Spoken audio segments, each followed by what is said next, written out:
Bismillahirrahmanirrahim. Nahmaduhu wa nusalli ala Rasulil Kareem. Assalamu alaikum wa rahmatullahi wa barakatuh. Welcome back, brothers, sisters, viewers.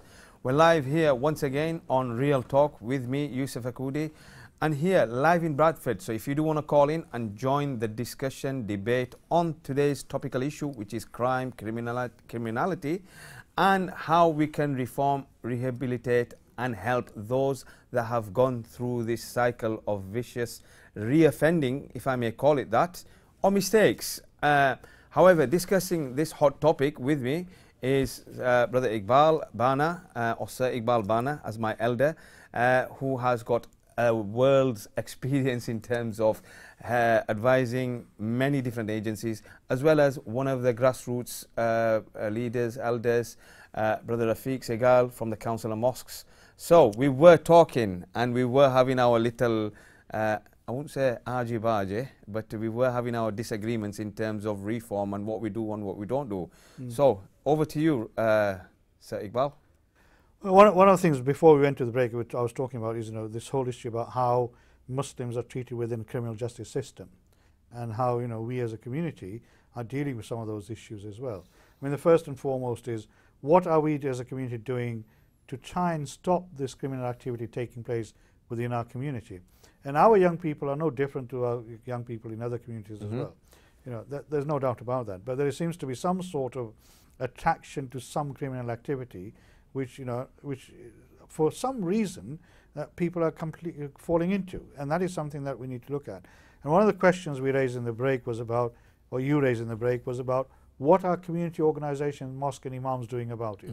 And all community centres, council and mosques. Well, that's what I'm saying, community organisations, etc. And Rafiq Segal had some suggestions to make, so we'll ask him to elaborate on that. I think not enough is being done.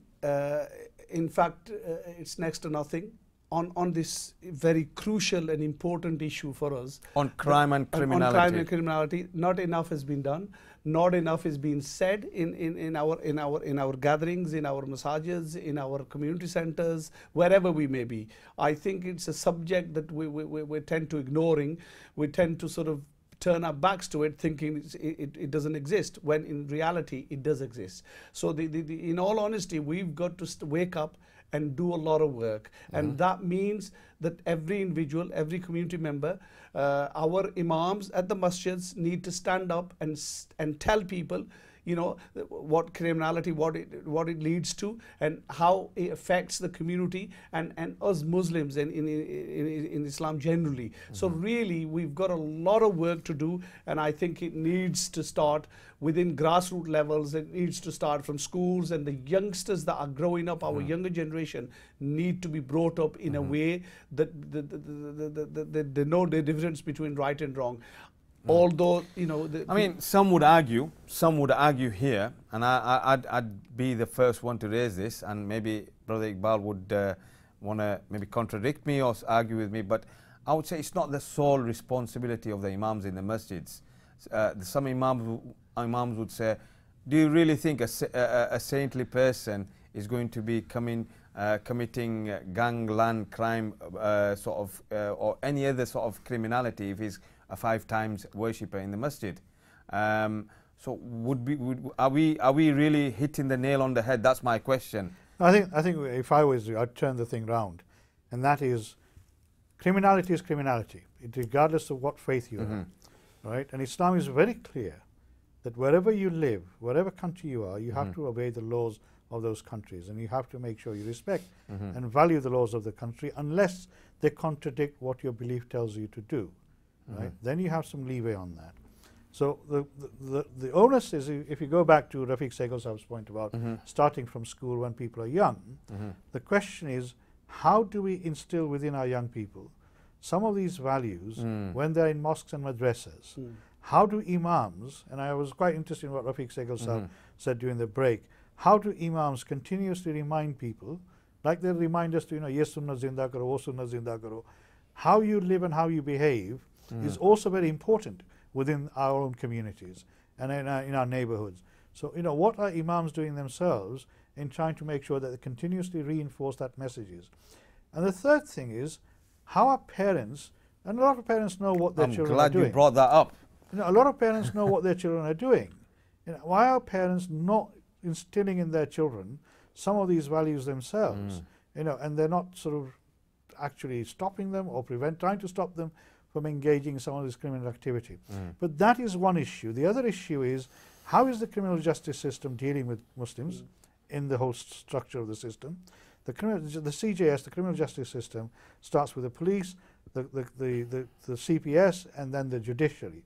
And if you look at across all these three agencies, you will find disparities in the way Muslim people are treated. And if you take, for example, the last civil, well, some people call it riots, I call it civil disturbance that took place in Bradford, right? If you look at how young Muslims who were engaged in that activity were treated by the criminal justice system, they were punished harder for who they were than other criminals would have been under the same circumstances. And it's interesting point that you've raised this as a civil disturbance rather than riots and mayhem and etc.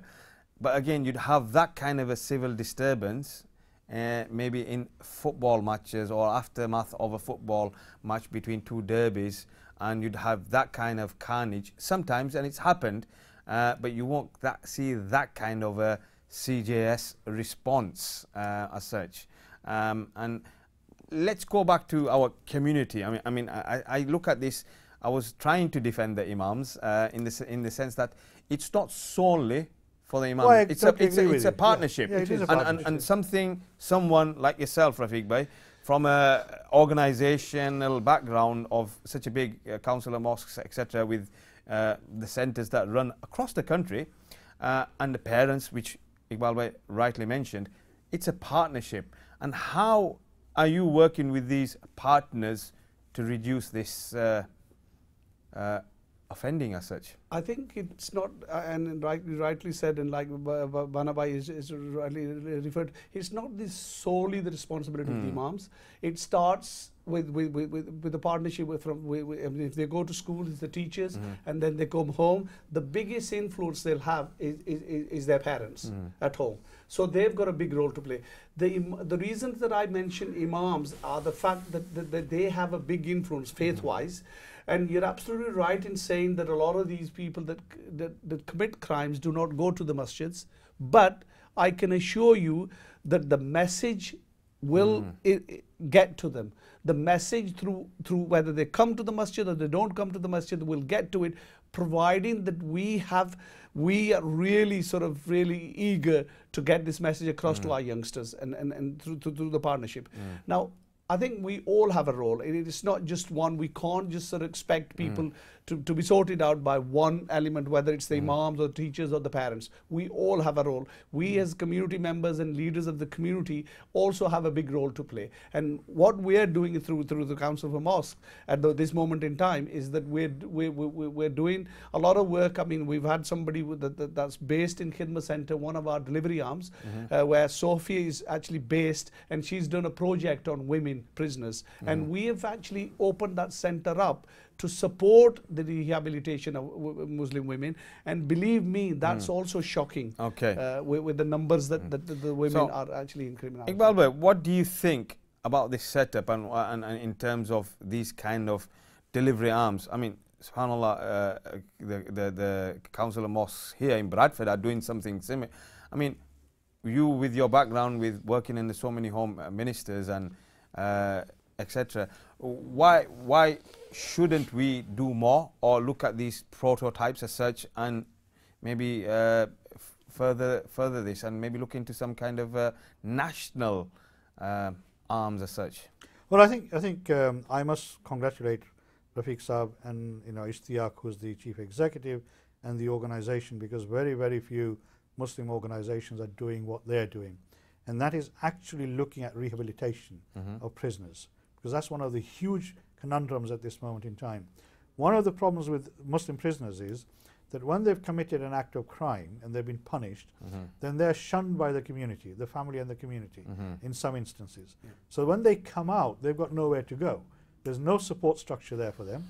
There's nobody who's out there to say, look, if you have any issues, if you have some problems, come to us, we'll try and help you. So in that sense, I think what the Kismet Centre and the Council of Mosque in Bradford are doing is absolutely phenomenal and fantastic. And that is something that we need to applaud and we need to replicate across the country. Indeed. I think the question that comes down to, like everything else, and that is public finances.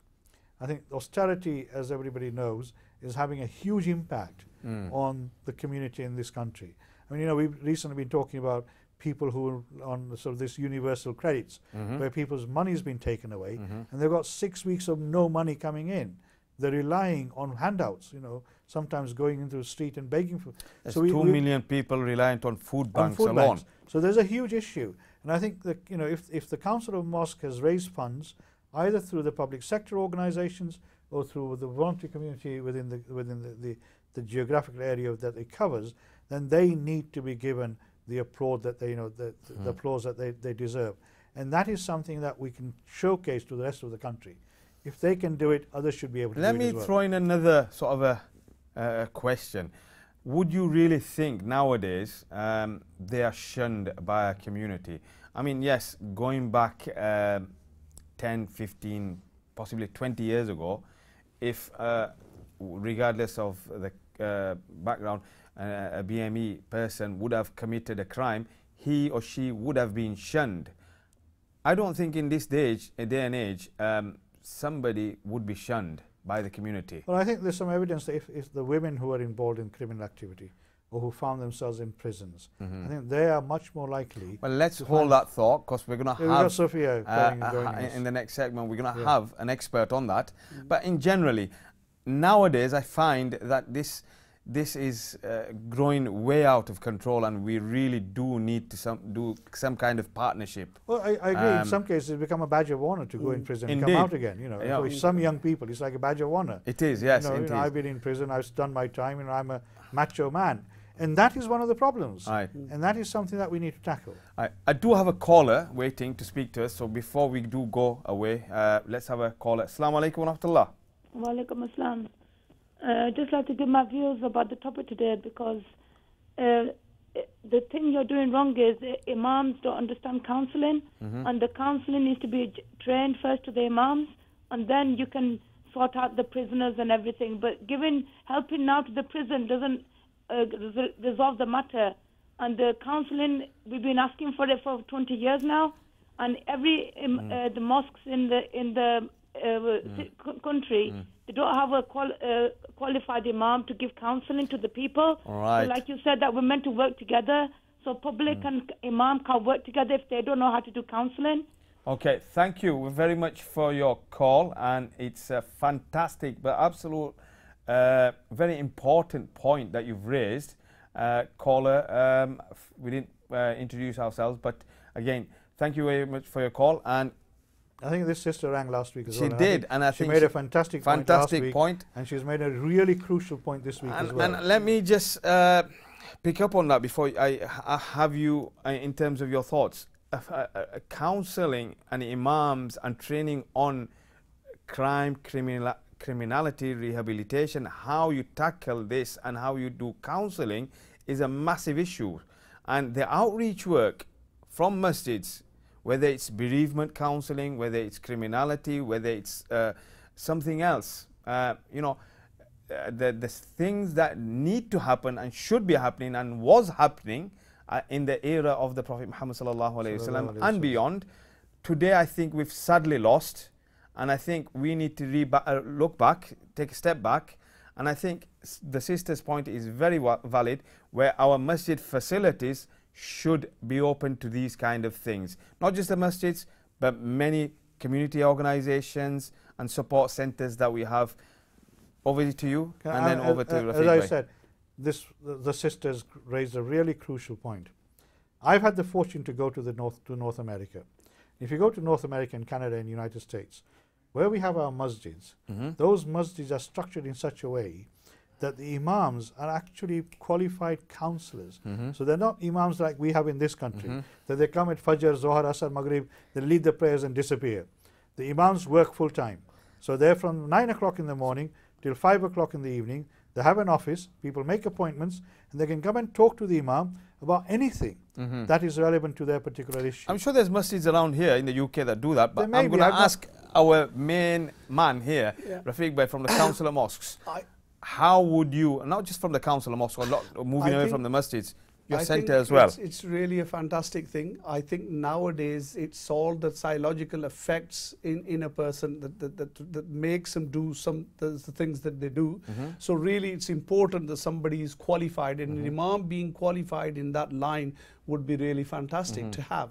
But I think again the issues and the problems that we have are the fact that the imams would do a lot of work, and alhamdulillah do a fantastic work. You know, I mean, we're not criticizing the imams, but I mean the amount of their pay isn't sufficient enough for them to spend time. So really we've got to change the whole structure of how we do things. And I think that's the time that we need to change things, because really the challenges are different.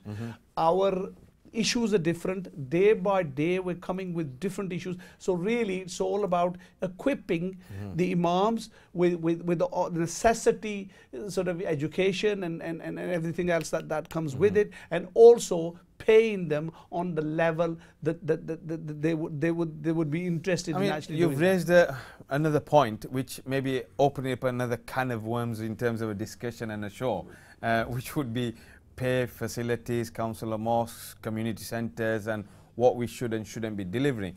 But I think in terms of what the sister's point was, in terms of us as a community, as our leaders, elders, should really understand the point here, and try and understand what we are going through as a community. I think the sister's back on the line again, wants to speak to us again, so we'll ask her to say, Assalamu alaikum.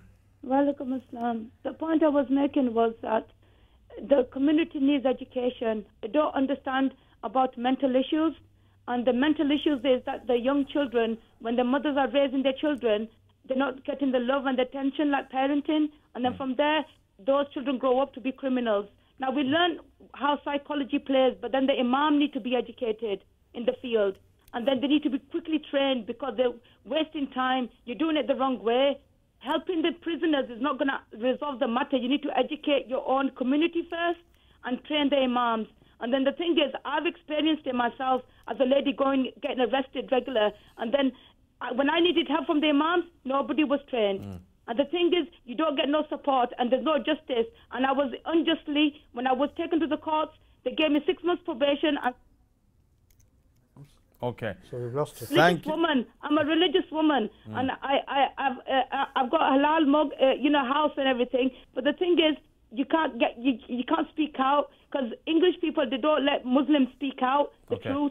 Thank you very much, sister, for your call, and we understand your point. And so, I mean, education as a whole, as a community, I think it's a wider issue the sister's trying to raise, and not just particularly mental health or criminality and counselling, but education and attainment level. We've only got 1 minute for this segment to finish. I'm going to ask Rafiq Bhai to what he was touching on, and you were touching on that, in terms of upskilling, upgrading, and raising to the challenges. I think it's important. I think we will play our role. We're only volunteers, by the way. We're not paid staff. Indeed. I mean, Council for Mosque, alhamdulillah, I can tell you that our elders, have worked all their lives free of charge. I mean, there is no, we're volunteers. We will do our best. We will facilitate whatever we can. And I think the challenges are there for us to look at. But we're open. Our doors are open. We can't solve everything. What we can say is that we're open to suggestions. We're open for help. And if people want to come and be part of Council for Mosque and be part of, where they want to help the community, by all means, we'd welcome that. We'd welcome the sisters. We'll welcome our mothers to guide us, and our brothers, our elders to guide us into what they think the best. And really, we will play our role wherever we can. Okay, thank you very much, Rafiq Bhai, and I must thank you coming at such a short notice. That message was so powerful, and I appreciate your coming in and input, and more importantly, Allah accept yours and the committee's free time, voluntary time. Many people may have digs at you, but assure you the work you're doing is priceless, and Allah reward you for it. Ameen. And bless you. Ameen, Ya Rabbil Alameen. We will go for a short break, and we will have our other guests with us. Stay with us. Don't go anywhere. See you after the break. Assalamu alaikum wa rahmatullahi wa barakatuh. I was going to